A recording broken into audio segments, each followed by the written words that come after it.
Back to my channel Shivanars entertainment. और आज मैं बहुत ही इंटरेस्टिंग कहानी सुनाने वाली हूँ जो मेरे साथ हुआ है और बहुत अच्छी चीज़ हुई थी मेरे साथ। हुआ यूँ, मेरा एक स्टोरी है जो बहुत ही खूबसूरत कहानी है जो मैं आपके साथ शेयर कर रही हूँ अभी। तो सोनू जी के साथ मैंने ट्रैवल कैसे किया फिजी में, उन्होंने कैसे अप्रोच किया और किस तरीके से मेरा ये शो बना। मुझे उन्होंने कहा, मेरे राखी ब्रदर हैं, उन्होंने मुझे कहा कि शिवाला एक प्रोग्राम है और आपको करना है। तो मैंने कहा ठीक है। तो उन्होंने अप्रोच किया सोनू निगम जी के डैडी को, और डैडी को तो आप जानते ही हैं, वो स्टेज सिंगर थे, श्री अगम कुमार निगम जी। और अगम जी को मेरे जो राखी ब्रदर थे उन्होंने रिकमेंड किया कि शिवाला जो है बहुत ही अच्छी परफॉर्मर है, बहुत अच्छी डांसर है और साथ में सिंगिंग भी करती है। क्योंकि ऑलरेडी मैं उनके साथ काफ़ी ट्रैवल कर चुकी थी मेरे ब्रदर के साथ, तो उनको ये पता था कि मैं सिंगिंग भी करती हूँ। अगले 2 दिन के बाद अगम जी मेरे घर पे आए और घर पे आके उन्होंने नॉक किया। और उस टाइम पे मोबाइल वगैरह तो होता नहीं था और लैंडलाइन कॉल होता था, मगर लैंडलाइन में कभी हम लोग रहे तो पिकअप करते थे, नहीं तो नहीं होता था। तो उन्होंने वो घर पे आए, आके बेल बजाया और कहा कि क्या मैं शिवाला जी से मिल सकता हूँ, बात कर सकता हूँ शिवाला से। और मैं एक बिल्कुल सिंपल लुक में घर पे थी। तो मैंने कहा आइए प्लीज़, आप कौन? बोला मैं अगम कुमार निगम हूँ और मेरा बेटा है, अभी 1-2 गाना उन्होंने गाया है टी सीरीज़ के लिए, तो वो एक शो में जा रहा है और वो शो बन रहा है फिजी के आइलैंड के लिए। तो आपके ब्रदर ने रिकमेंड किया, तो आपको चलना है हमारे साथ।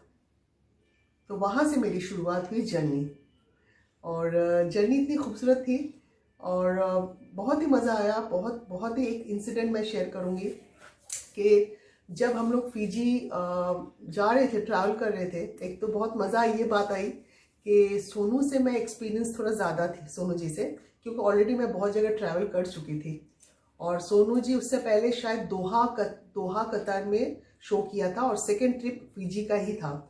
और उससे पहले मैं काफ़ी जगह, पूरा गल्फ कंट्री और एक आध मॉरिशस वगैरह काफ़ी मैं ट्रैवल कर चुकी थी उस टाइम पे, साउथ अफ्रीका विनोद राठौर जी के साथ। और सोनू एज ए मुझे सीनियर समझ के मुझे कहा कि शिवाला जी ये बोर्डिंग पास है और यहाँ से हम लोग का जैसे फ्लाइट एयरपोर्ट तक तो उनके डैडी आए। एयरपोर्ट के बाद मैं, सोनू और हमारे साथ एक सिंगर थी। हम लोग अंदर चले गए और बोर्डिंग पास जो लिया था मुंबई से, एयरपोर्ट से Mumbai to Hong Kong, Hong Kong to Auckland, तो ये बोर्डिंग पास है, तो ये आप अपने पास ही रखिए। तो मैंने कहा हाँ ठीक है, मैं अपना बोर्डिंग पास मैं मेरे पास रख रही हूँ, मगर आप अपना बोर्डिंग पास अपने पास रखिए। तो सोनू ऐसे पाउच पहनता था, ऐसे जैसे पैंट के ऊपर पाउच में सारी चीज़ें रखता था। तो मैंने वो मेरा बोर्डिंग पास लिया और सोनू को ये लगा कि मैं बहुत सीनियर हूँ और मतलब ऑब्वियसली काफ़ी ट्रैवल कर चुकी थी। तो हम लोग फ्लाइट में चले और फ्लाइट में चढ़ते जैसे होता है ना कि थोड़ा चेंज हो जाता है, टाइमिंग चेंज हो जाती है। तो हांगकांग पहुँचते पहुँचते क्या हुआ कि थोड़ा सा टाइमिंग चेंज हो गया, तो वो जेट लैग वाली फीलिंग आने लगी, मतलब थोड़ा सा, क्योंकि रात की फ़्लाइट थी, मिडनाइट की फ़्लाइट, गैप था ऑकलैंड की फ़्लाइट के लिए, तो एयरपोर्ट पे हमें रुकना था। तो जैसे ऑकलैंड की फ़्लाइट का अनाउंसमेंट हुआ कुछ घंटों के बाद, जैसे 3-4 घंटे के बीच में, हम लोग 3-4 घंटे के लिए एयरपोर्ट पे ही थे, हांगकांग एयरपोर्ट पे। तो जैसे अनाउंसमेंट हुआ तो हमारे पास ऑलरेडी बोर्डिंग पास ऑकलैंड तक था ही। तो कहा कि आप इस गेट पे आ जाइए, जैसे अनाउंसमेंट होता है ना, प्लीज़ काइंडली आप आ जाइए गेट पे और यहाँ से आप अपना बोर्डिंग कर सकते हैं। तो जैसे ही मैं बोर्डिंग, हम लोग वो गेट पे गए तो मुझे सोनू जी ने कहा कि आपका बोर्डिंग पास निकालिए और बोर्डिंग पास निकाल के हमें दिखाना पड़ेगा आगे, क्योंकि लगेज का वेरिफिकेशन भी होगा। मैंने कहा अरे बोर्डिंग पास कहाँ है, मेरा पर्स में तो है नहीं। पूरा पर्स मैंने चेक किया और मैं बोलूँ कहाँ रख दिया, कुछ याद भी नहीं आ रहा है। तो सोनू ना ऐसे गुस्से से मेरी तरफ से देख रहा है।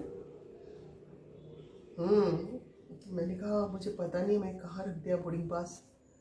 तो सोनू ने कहा ठीक है मैं कुछ करता हूँ। फिर हम लोग गए काउंटर में और काउंटर से फ़ोन किया, वहाँ से फ़ोन किया, जो फ़्लाइट हम जाने वाले थे ऑकलैंड के फ़्लाइट में, वहाँ से कनेक्टिविटी में फ़ोन किया और कहा कि जो हम फ़्लाइट से आए हैं उस फ्लाइट में इनका बोर्डिंग पास रह गया है सामने।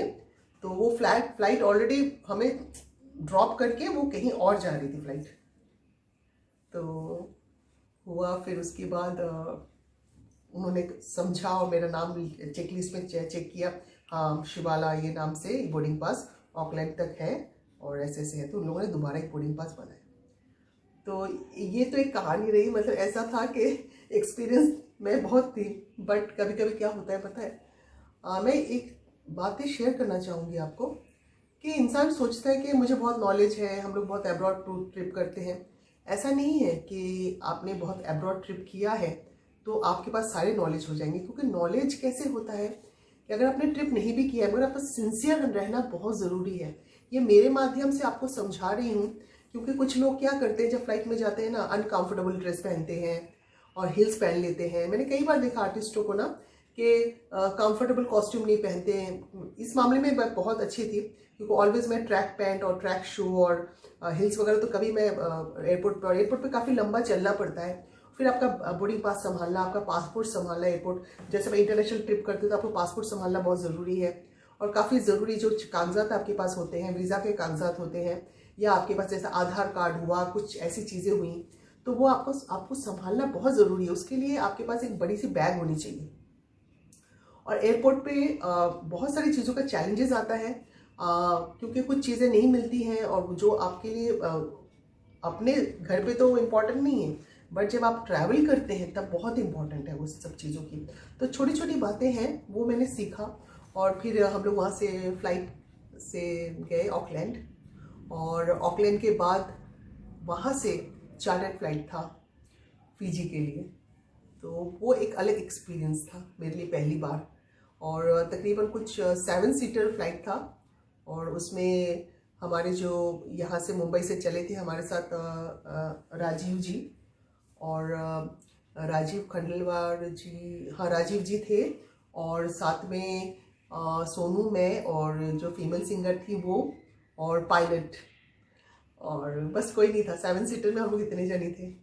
और शायद कॉकपैड में बैठी हूँ, मेरे पास फोटोग्राफ है, बाद में किस दिन शेयर करूँगी मैं। सो ये मेरी फिजी की, मतलब जो बिगिनिंग की जो कहानी है, यहाँ से शुरू हुई मेरी जर्नी फिजी की, और फिजी हम पहुँचे। और इसके बाद मैं सेकेंड एपिसोड में बताऊँगी कि फिजी में मेरे साथ क्या क्या हुआ, मैंने किस तरीके से परफॉर्मेंस किया, और आगे इंटरेस्टिंग कहानी है बहुत ही, और सोनू जी से मैंने बहुत कुछ सीखा। अगली बार आती हूँ अच्छे एपिसोड के साथ, तब तक के लिए चाओ।